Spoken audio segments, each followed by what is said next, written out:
Okie dokie. Thank you all for coming out. I know snow was falling, but it didn't stick, luckily, right? All right, so I wanted to, I'm gonna let our two lady and gentlemen start for us, but I wanted to give you all a little background on the first poem that's gonna be spoken tonight. It's not about the author, but about the poem. It's a very special poem to me, and it was something that was shared with me with a great family friend when I was young, and so that poem was important to me, so it's a part of my history. And so it's called Paddle Your Own Canoe, and Titi's gonna do that poem tonight. So Malia and Jackie.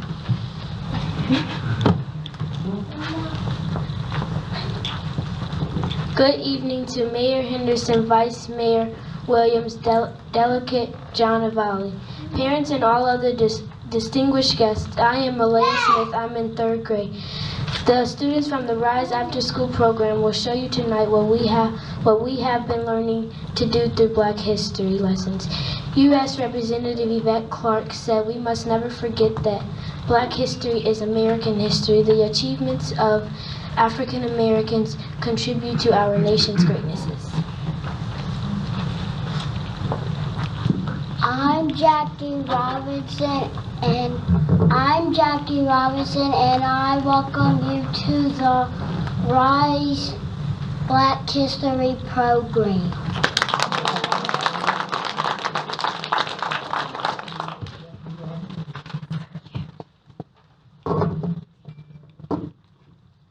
Fold your policy to yourself, be true. Whatever it may be, paddle your own canoe. Never though the winds may rave, falter or look back, but upon the darkness waves, leaving a shining track, paddle your own canoe. Nobly dare the wildest storms, stems the hardest gale. Brave of heart and strong of arm, you will never fail. When the world is cold and dark, keep your aim in view, and towards the beacon work, paddle your own canoe. Would you crush the giant wrong in the world free fight? With a spirit brave and strong, battle for the right. And to break the chains that bind, to many to the few, to enfranchise slavish minds, paddle your own canoe. Nothing's great is lightly won, nothing's won is lost. Every good deed, nobly done, will repay the cost. Leaving to heaven in humbling trust all you are to do. Let us succeed, you must paddle your own canoe.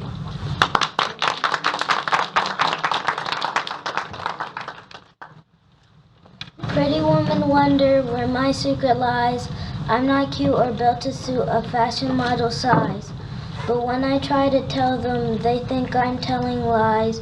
I say it's in the reach of my arms, the span of my hips, the stride of my step, the curl of my lips. I'm a woman, phenomenally, phenomenal woman, that's me. I walk into a room just as cool as you please, and to a man the fellows stand or fall down on their knees. Then they swarm around me, a hive of honeybees. I say it's the fire in my eyes, the flash in my teeth, the swing in my waist, the joy in my feet. I'm a woman, phenomenally, phenomenal woman, that's me. Men themselves have wondered what they see in me. They try so much, but they still can't touch my inner mystery. When I try to show them, they say they still can't see. I say, it's in the arch of my back, the sun of my smile, the right of my breast, the grace of my style. I'm a woman, phenomenally, phenomenal woman, that's me. Now you understand just why my head's not bowed. I don't shout or jump about or have to talk real loud. When you see me passing, I ought to make you proud. I say, it's in the click of my heels, the bend of my hair, the palm of my hand, the need for my care. 'Cause I'm a woman, phenomenally, phenomenal woman, that's me.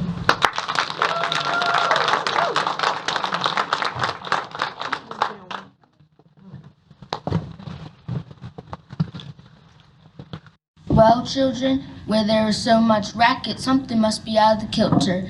I think the Twix and niggers of the South all talk about rights. What's all here talking about? That man over there says that women need to be helped into carriages and lifted over ditches and have the best place to stay everywhere. Nobody have helped me in the carriages, or over mud puddles, or have the best place to stay everywhere. And ain't I a woman? Look at me. Look at my arm. I have plugged and plowed and gathered in the barns, and no man could head me, and bear the lashes as well. I could work as much and eat as much when I could get it. I have borne 13 children and saw almost all sold off to slavery. And when I cried out to my mother's grief, no one heard me but Jesus. And ain't I a woman?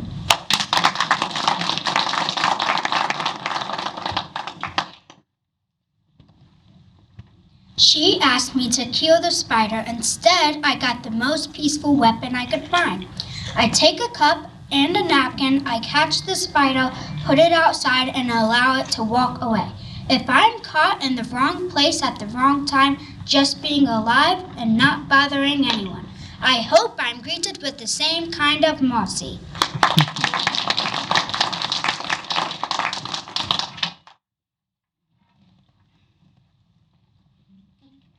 Let America be America again. Let it be the dream it used to be. Let it be the pioneer on the plain, seeking a home where he himself was free. America never was America to me.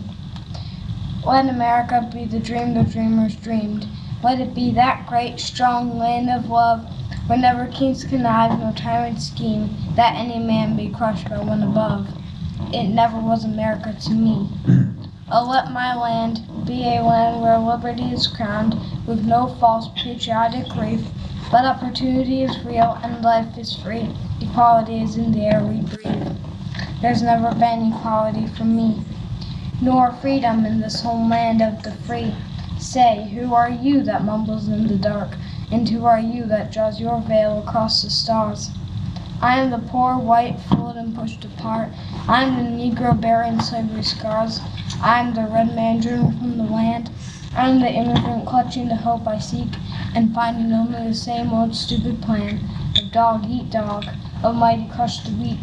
I am the young man full of strength and hope, tangled in that ancient endless chain of profit, power, gain, of grab the land, of grab the gold, of grab the ways of satisfying need, of work the men, of take the pay, of wanting everything for one's own greed.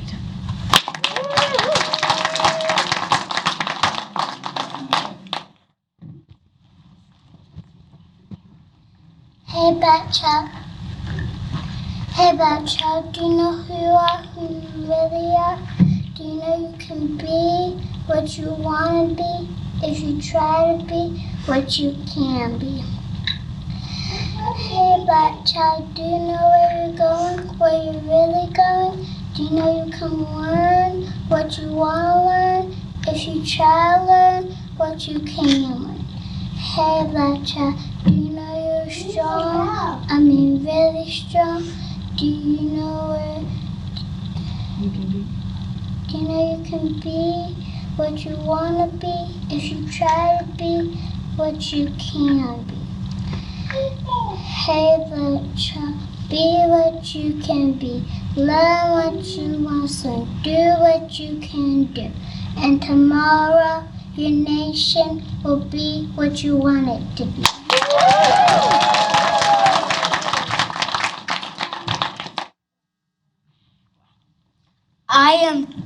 I am Dr. Angela Davis. I am no longer accepting the things I cannot change. I am changing the things I cannot accept. Power to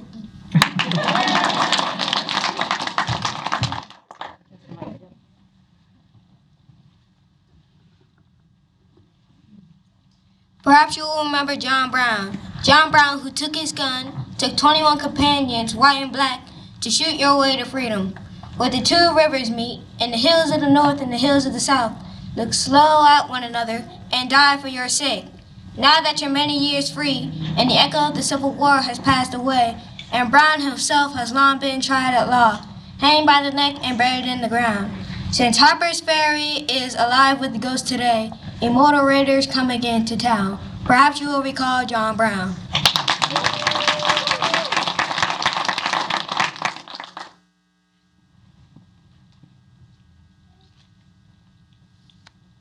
The lynching record for a quarter of a century. Merits, the thoughtful study of the American people. It presents three facts. 1. Lynching is a color line murder. 2. Crimes against women is the excuse, not the cause. 3.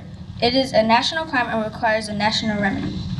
As the lynch law came to a close in the West, a new mob movement started in the South. The purpose of this was to suppress the color vote by intimidation and murder.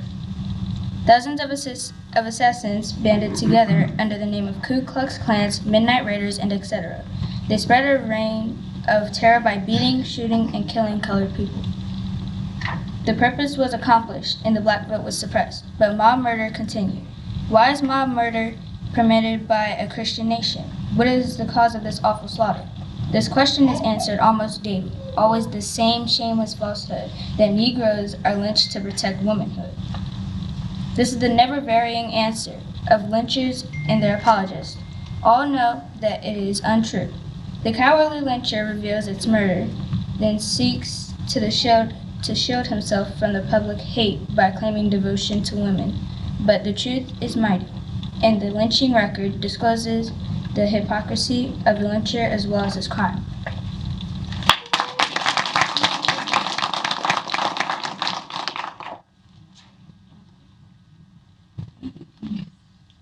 In order for you and me to devise some kind of method or strategy for some of the most recent events in Los Angeles today, we had to go to the root. We had to go to the cause. Dealing with the conditions itself is not enough. It is because of our efforts most people think we're dealing in hate. We are oppressed. We are exploited. We are downtrodden. We are denied not only civil rights, but even human rights. So the only way we're going to get some of this oppression and exploitation is for us to put this aside and for us to come together against a common enemy. Who taught you to hate the texture of your hair? Who taught you to hate the color of your skin to such extent you bleach to get like the white man? Who taught you to hate the shape of your nose and the shape of your lips? Who taught you to hate the race that you belong to? Who taught you to hate yourself from the head to the soles of your feet? Who taught you to hate what God made you? No, before you come asking Mr. Muhammad, does he teach hate? You should ask yourself, who taught you to hate what God made you? And I, for one, as a Muslim, believe that the white man is intelligent enough and he was made to know how black people really feel and how fed up we are about the old compromise and sweet talk. Stop sweet talking. Tell him how you really feel. Tell him what kind of hell you've been catching and let him know if he's not ready to clean his house up. And if he's not ready to clean his house up, he shouldn't have a house. It should catch on fire and burn down.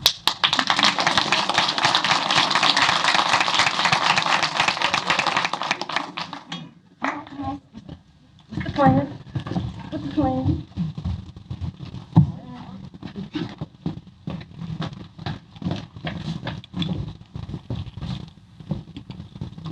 Right there. Halt.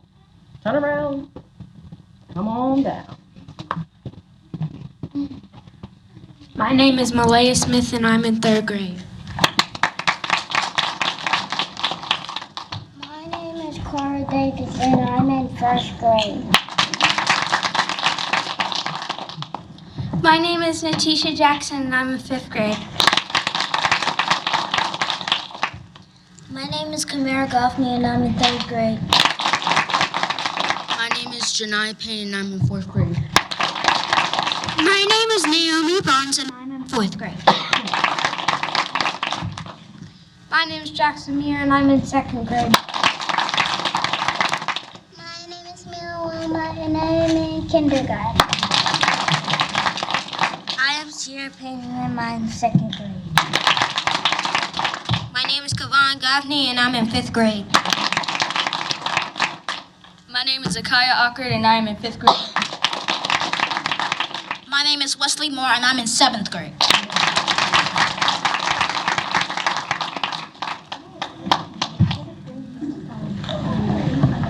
Well, ladies and gentlemen, we have a special guest in the house tonight. I want to welcome to the floor Frederick Douglas.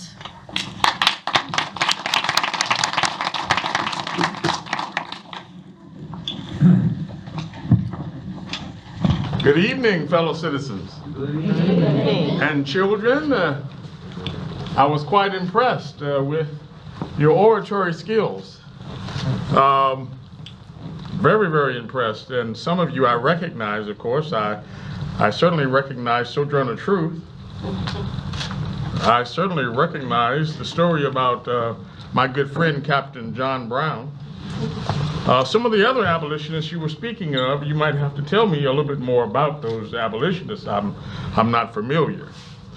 But I am indeed very pleased to be here tonight. I am here with unusual diffidence as I am visiting the city of Waynesboro. And I was just recalling some of the history of this wonderful city and remembering the city during the time that I was here. But it is very, very nice to see all these young people. And I see you all are here to support them. You know, it is easier to build strong children than repair broken men. And so I applaud the adults for building up these strong children. You all are reciting poems just as I did when I was a child. And I'll tell you a little bit more about that. Well, I'm going to put my books right here on the ground, as I did many times. Well, you might know some of my story. I am Frederick Douglas. I was born Frederick Augustus Washington Bailey. That was the name I was born with. On the eastern shore in Talbot County near St. Michael's, along the Tuckahoe River. Around the year 1818, I do not know the date of my birth, as slaves did not know the dates of their births, and the closest we could come would be planting time or harvest time. Imagine, children, that if you were a slave during this time frame, that the slave master would have taken you away from your mother. He would have sold your mother away to another plantation. My mother was sold to a plantation about 12 miles away, to the Y plantation, and she would occasionally walk 24 miles round trip just to rock me to sleep at night. You see, she had to work in the field, so if she was feeling fit to walk in the evening, she would walk to my plantation, rock me to sleep at night, and by the time I woke the next morning, she would be gone back to the Y plantation to answer the bell, to work in the field. It was a very brutal situation, this slavery. We had not a lot to eat, not a lot of clothes to wear. Children like us would have worn, we had, for the year, 2 linen shirts per year. And when those failed you, guess what? You would have been ragged for the rest of the year. Young man there, you seem to have a very nice pair of pants on. How many pair of pants do you have, sir? I actually don't know. He has so many, he doesn't know how many pants he has. Well, imagine, sir, getting your first pair of pants at 8 years old. Yes. All I had was 2 linen shirts until I was around 8 years old. And then my master's wife, the mistress, called and said, "Freddie, come here." And I went to the house, and she said, "We're going to send you to Baltimore to live with our cousins, Mr. Hugh and Sophia All. Now, they are city people, and we don't want them laughing at you, so we want you to go down to the creek and wash yourself up, and then come back, and we're going to give you a pair of pants and send you to Baltimore." Well, I didn't know what was exciting me more, to get up my first pair of pants or to be going to Baltimore to leave the plantation. But I did as she asked me, and I got on the ship, and they sailed me to Baltimore. When I arrived in Baltimore, well, I was to be there with Mr. Hugh and Sophie All and be the helpmate for their young son, his butler, so to speak. He was about a year younger than I. And so in the mornings, I was to help him get prepared for school, to wash out his plate from breakfast, to walk him to school and back. And of course, when he got to school, do you think I went in with him? Exactly. I came back home and took care of my chores for the rest of the day until it was time for Master Thomas to come home. I'd go back and walk him back to home again. Well, one of the fortunate things that happened to me is that Mrs. All, she liked to read the paper and the Bible, and she would occasionally share an A, B, or C with me. She would share some words from the Bible. And of course, once I had some words to ignite my brain, my mind became free, and thus my body had to follow. You know, you cannot enslave a freed mind. Once your mind is free, your body has to follow. And so it was like the slave master said, an educated slave is a worthless slave. Well, it was short order that the mistress's husband, I heard him say, "Do not teach that boy how to read. You know it's against the rules." And so from that point forward, she decided she was not going to teach me how to read.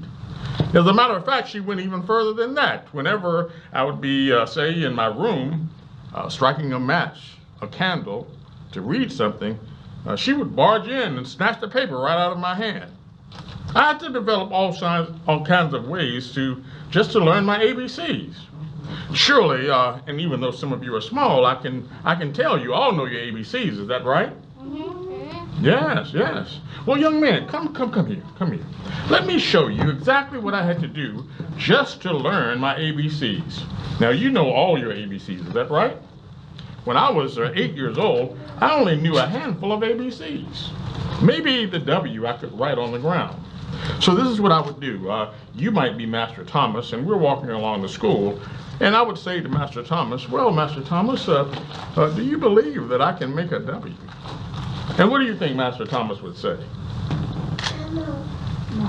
No. How can you make a W? Who taught you, a slave, how to read and write? And I would say to him, well, if I show you how to make a W, you show me how to make a Q. Do we have a bet? Yes. All right, let's get to it. Is that not a W? All right, make me the Q.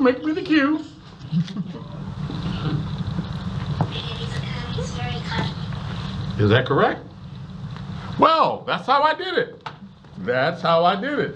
And the words. Thank you, young man.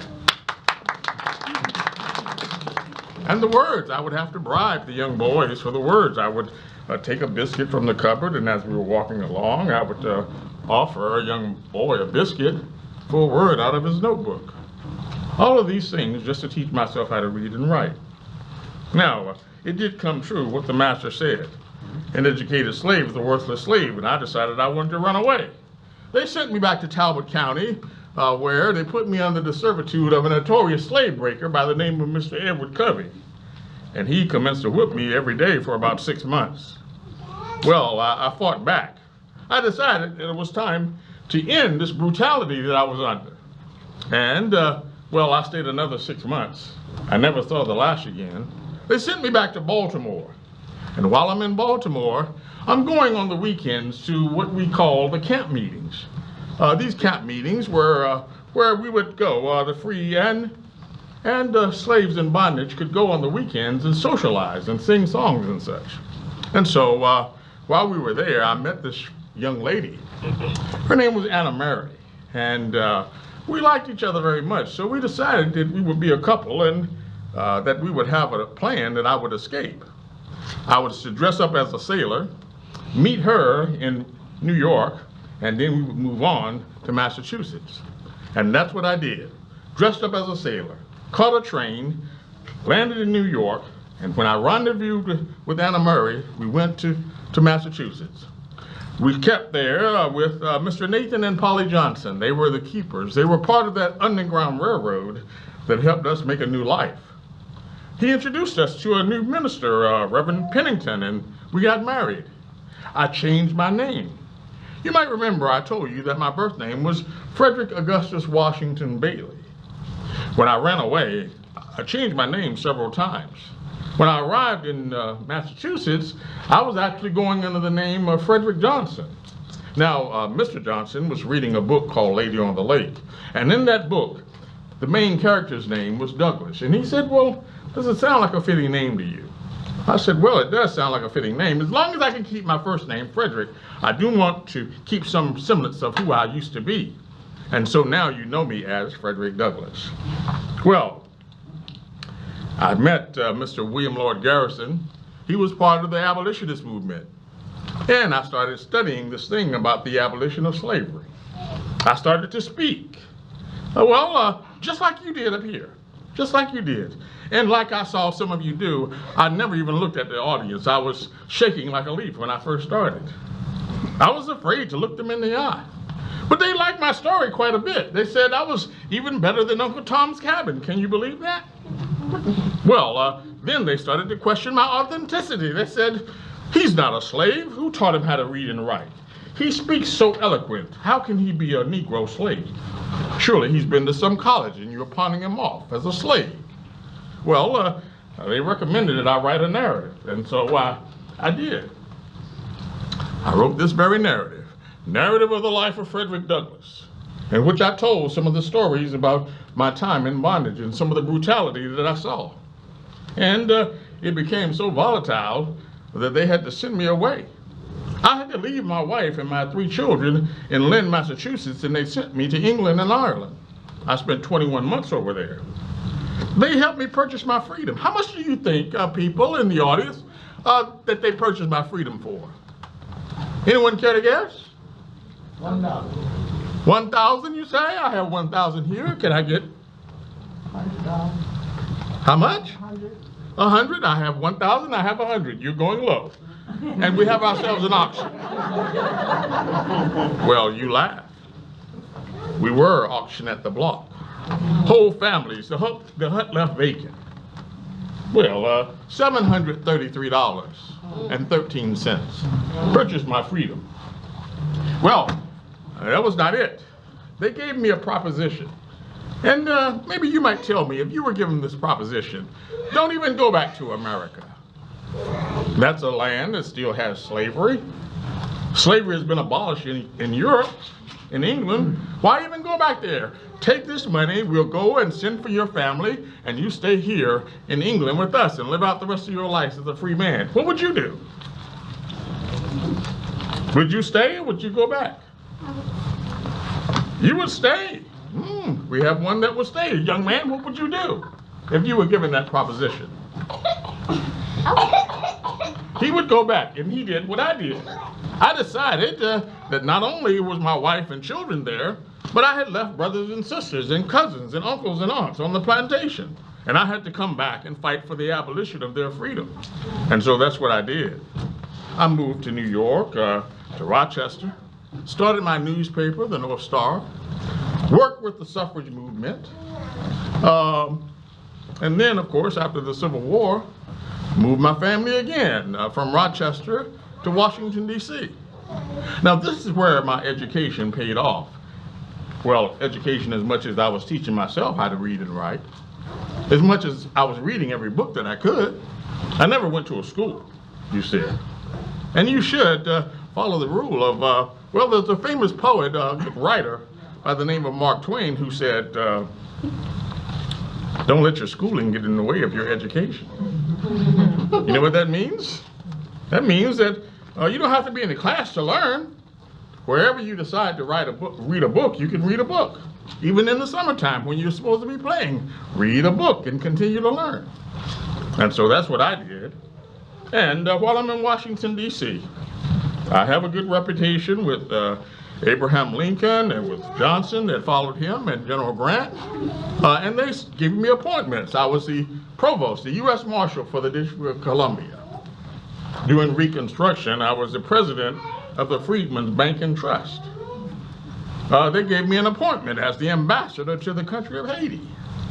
Does anyone on this audience, on this front row, do you know where Haiti is? Is it in the north or the south? It's in the south. It's in the Caribbean, is it not?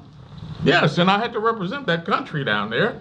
I went down there to listen to what the people said, and I brought that information back to General Grant, so that, or President Grant at this time, so that he could support the people of Haiti.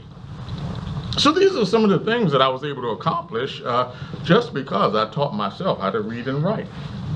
Now, I've done quite a bit of talking. Maybe you all have some questions, and I see a hand right here. Yes? Have you ever met George Washington? No, I have never met George Washington. He was well before me. He was the first president of the United States. But I will tell you who he did meet. He met a famous black poet, Phyllis Wheatley. Phyllis Wheatley was a great poet of the time. She was the first black woman to publish a book. And she wrote a poem so great that he actually invited her to his camp. And she went to his camp on the battlefield and read a poem to him. Yes. Is there another question? Yes, young man. Have you met Jackie Robinson?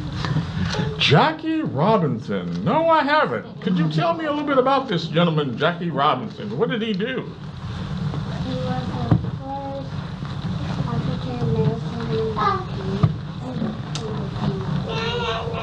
I see, baseball. I think that's the game where you hit the ball with the stick, is that right? Yeah, we played that game as well. And you say there's a black man that plays this sport quite well?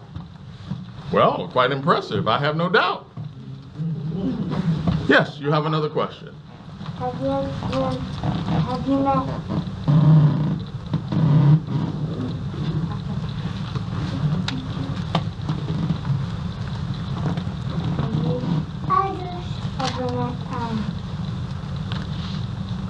Dr. Angela Davis? No, I haven't. I understand that I was reading the program in which you were portraying Miss Davis, is that right? Powerful words that you said in her name. Very impressive. You had quite a bit of spirit when you said that. Very nice. Now, you adults as well, now don't let all the children take the stage. Don't act like there's an overseer keeping you from questions. You can ask questions as well. Yes. Did you know Harriet Tubman? Well, absolutely. You might not know this, but Mrs. Tubman was born on the Eastern Shore, same state as myself. She was about 5 or 6 miles from where I was born in Talbot County. Any of you children, this would be a contest for you. Harriet Tubman, her name was changed as well. She changed her name. Does anybody know what her birth name was? Yes? I think it was, I read it in like first grade or something. I think it was like Minty. That was her nickname, yes, Minty. That stood for Araminta Ross. That was her birth name. Yes. Quite knowledgeable children you have here. Yes. Titi had a question. Yes, you have a question? She said Miss Chan already asked. I see. Yes, and adults, do you have a question? No? Is there some overseer keeping you from talking? Well, it's what I normally find, that the older people, they have become somewhat jaded. They think they know it all.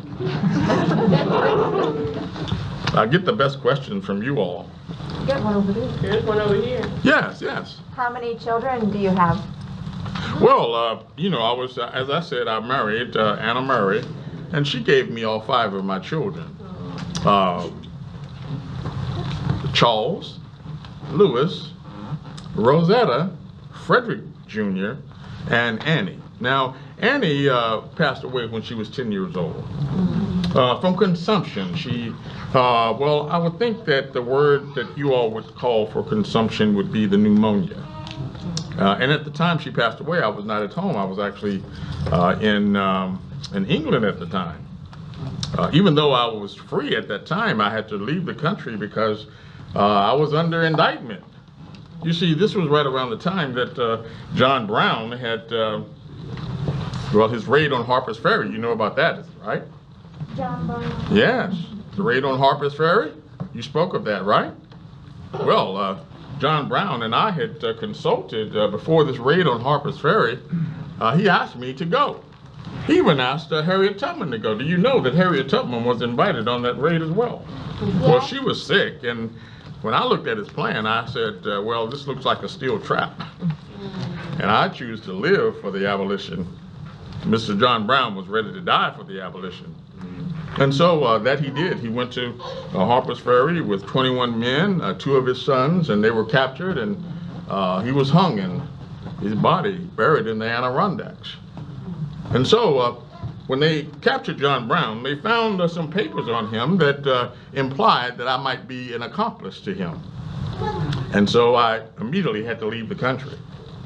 When my daughter died, it didn't matter what the bounty on my head was. I came back home. And fortunately, by that time, the Civil War and things they had forgotten about this man, Frederick Douglass. Yes. And it's you. That's right. The Lion of Anacostia, they call me. Yes. Yes, back in the back. I see the hand coming up.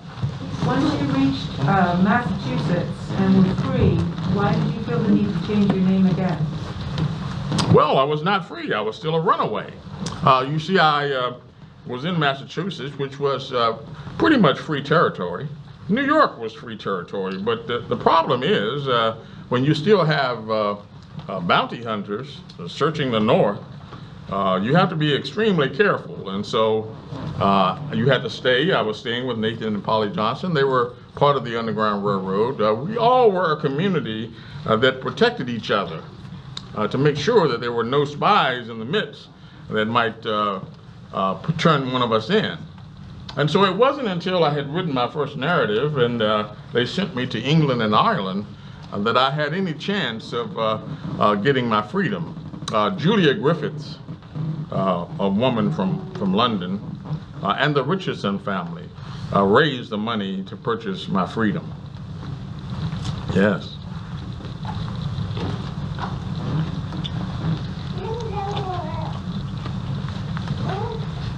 Well, it seems like these people know the history very well. Yes? Yes, young lady. Are you dressed like Excuse me?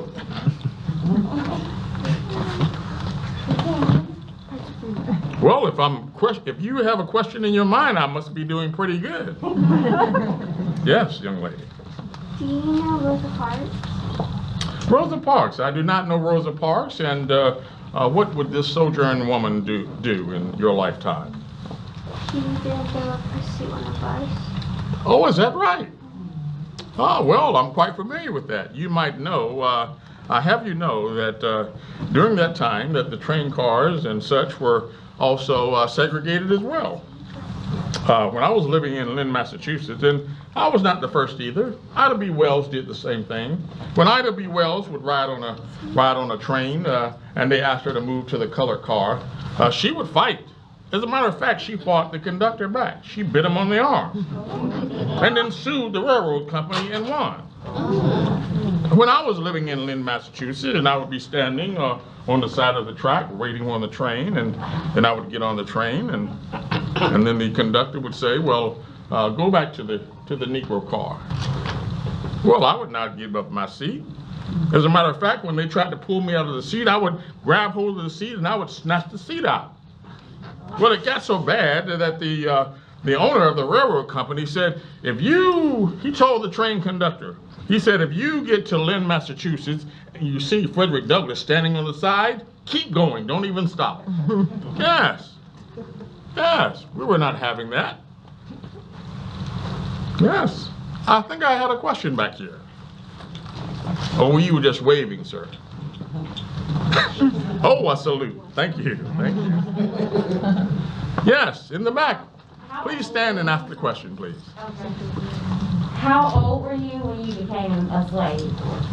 Well, I was born into slavery around 1818. I escaped, I was around 18 years old when I escaped. Yes. Yes, ma'am. I think I've read a few times that you actually were helped. No, George Washington helped you with the design of Washington's seat.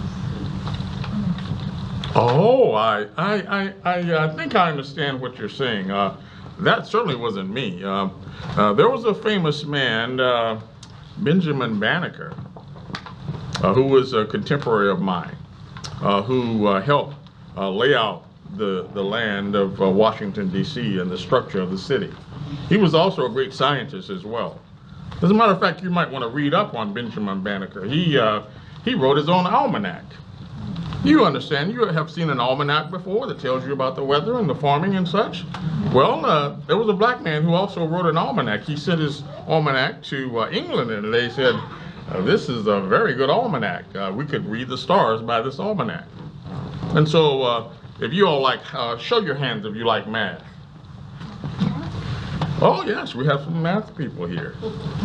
You could certainly be a Benjamin Banneker. I wasn't so good at math myself. I was good at words, but not math. Probably why my newspaper didn't do so well. I couldn't keep the papers, the books. Yes. Well, let's do this before I leave. One more thing with the children here. I was so impressed by your oratory skills. This is the first book that I ever purchased. I couldn't get a book. I couldn't get a school book, and so this was the book that the children were carrying to school back and forth. And I saved my money. I was shining shoes on the street. And for 75 cents, I purchased this book. It's called The Columbian Orator. And in this book are great speeches and poems like you all were reciting here. And we had to do that as well. We had to recite the poems. So if I could get, well, I know I have plenty of volunteers, but I'll choose 2 or 3 people. Young man, I'll choose you. A young lady, I'll choose you. And young man, right here. Please come up. And you all take center stage right here. And the littlest one, come in the middle. Stand side by side. Come.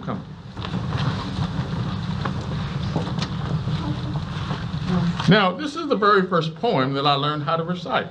I need you all to stand together. Keep your mask on. I understand there's a pandemic going on. You see the poem right there on this page right there. Now, we're going to recite this poem together. And we're going to do this in a call and response format. I will say the line, and then you repeat the line after me. Do you understand? And I want you to speak out loud. Of course, you already have a mask over your face and your voice is muffled, but you need to speak out loud and let the people on the back rows hear your voice very well. Are you ready? Are you ready to read? Are you ready to listen? Well, let us read. You'd scarce expect one of my age. You scarce expect one of my age. Well, why are you looking at me? Look at them. You'd scarce expect one of my age. You scarce expect one of my age. Yes. To speak in public on the stage. To speak in public on stage. And if I chance to fall below. If I chance to fall below. Demosthenes or Cicero. Demosthenes or Cicero. Well, my goodness, did you hear that pronunciation? It was quite good, wasn't it? Well, do you know who Demosthenes and Cicero are? Well, there is a lesson right here then. If you're reading, children, and you come to a word that you don't know, or a person that you don't recognize, well, do you keep going like you know what it is? No. No, what you should do then? What should you do? Yes. You can stop and stand it out or ask. That's right. Ask your teacher or your parents who these people are. Demosthenes and Cicero are great philosophers of the time. All right, let's continue. Don't view me with the critic's eye. Don't view me with the critic's eye. But pass my imperfections by. Pass my imperfections by. Large streams from little fountains flow. Large streams from little fountains flow. Tall oaks from little acorns grow. Tall oaks from little acorns grow. And though I now am small and young, And though I'm now small and young, of judgment weak and feeble tongue, of judgment weak and feeble tongue, yet all great learned men and women like me you're all great men like women like me. once learned to read their ABC. Once learned to read our ABCs. Yes, give them a round of applause. Now, young lady, look at the text there. Do you see the word woman in that poem? On that line there, the penultimate line, the one next to the last. Do you see woman in there where it says all men like me? Do you see the word woman? No, she doesn't see the word woman. And why do you think I added the word woman in there? Yes. Because you're trying to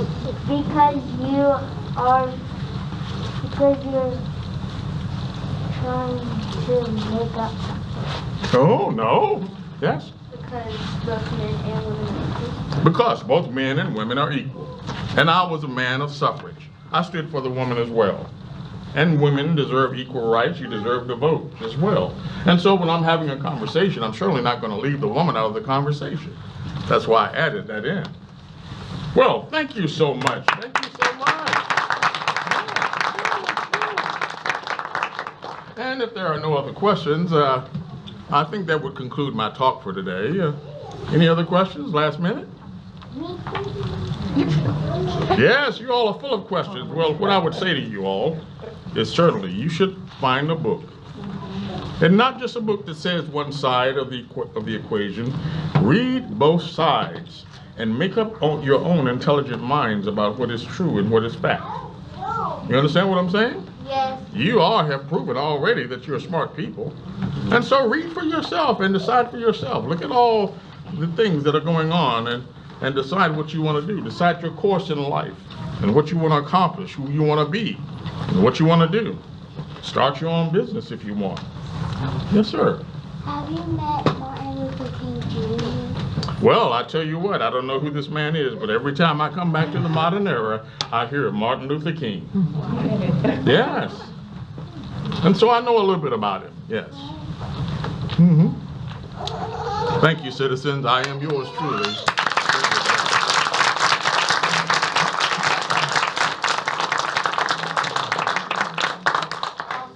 Did y'all have a good time? Yes. Y'all did great. We're so proud of you. All right, ladies and gentlemen, stand up, face the people. Encore.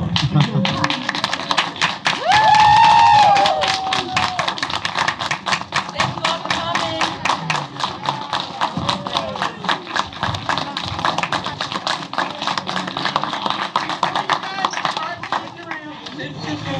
We do want to have the mayor, All right, y'all vice take a mayor seat. to address the Take a kids. seat. You all need to know who your mayor and vice mayor Oh, okay. is. So we'll have Mayor Bobby Henderson, Vice Mayor Helena Williams, David Geiger, who is the chair of the Waynesboro Historical Commission, who are also a sponsor tonight. And last will be Delegate John Avola.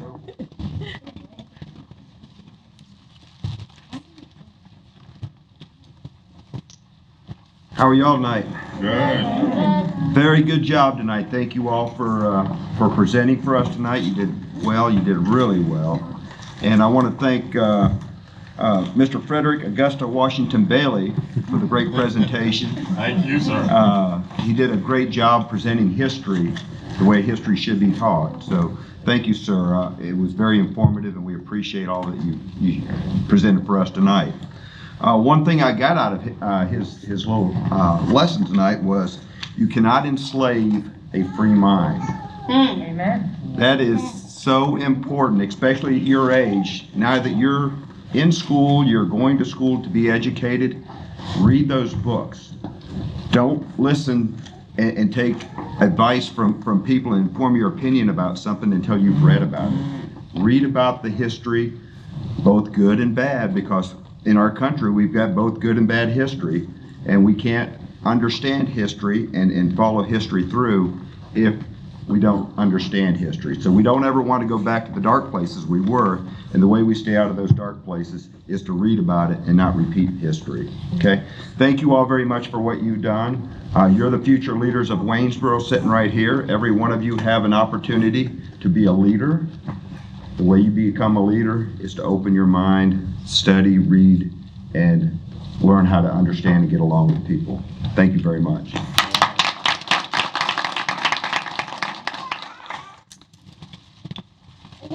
This is right my size. This is my size right here.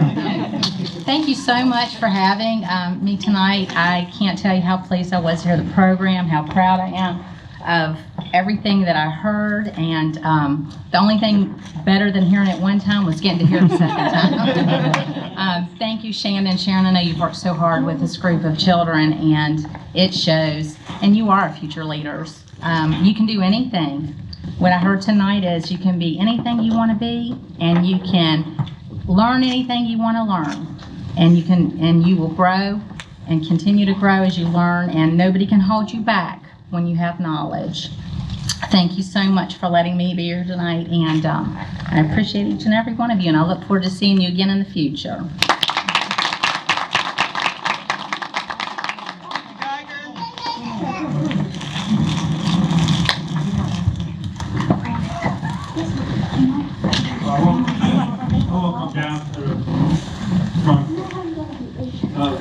Wonderful program.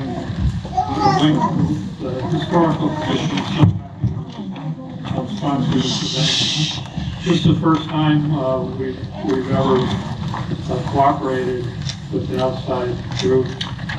But you need to remember that, as Mayor Henderson said, you learn from history, and that's how we make sure that history doesn't repeat itself. So I just want to thank you for the event this evening, and thank you very much.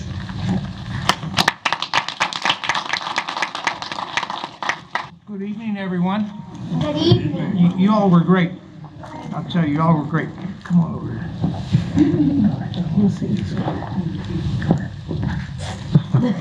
Mayor Henderson, that's the next mayor of Waynesboro. No question about it. Say, I will be the mayor of Waynesboro. Loud, real loud. Do it again. I will be the mayor of Waynesboro. I will be the Mayor mayor of Waynesboro. Well, guys, let me tell you all a little story. When I was about your age, I came from another country. I came from Italy. I was a little immigrant at the age of 10. And after traveling over the Atlantic Ocean for 10 days, we came to New York City. I didn't speak a word of English, and I had to go to school in January. And what I learned about America is that we all live in the American dream. You know what the American dream is?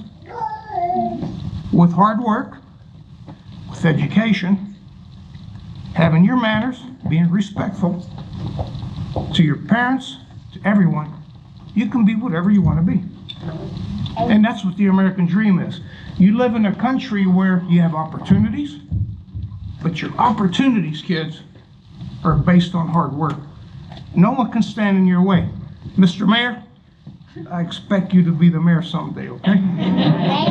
So from the General Assembly of Virginia, where I am now, I was former mayor of the city of Stanton. I've been a teacher, I've been a high school principal, and I have lived the American dream, believe me.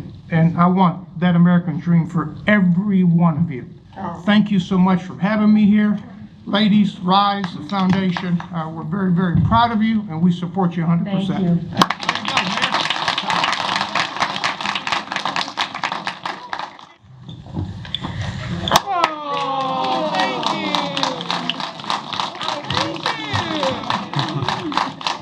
Thank you all. Thank you so much. Y'all did a great job. You proud? Yeah. You glad it's over?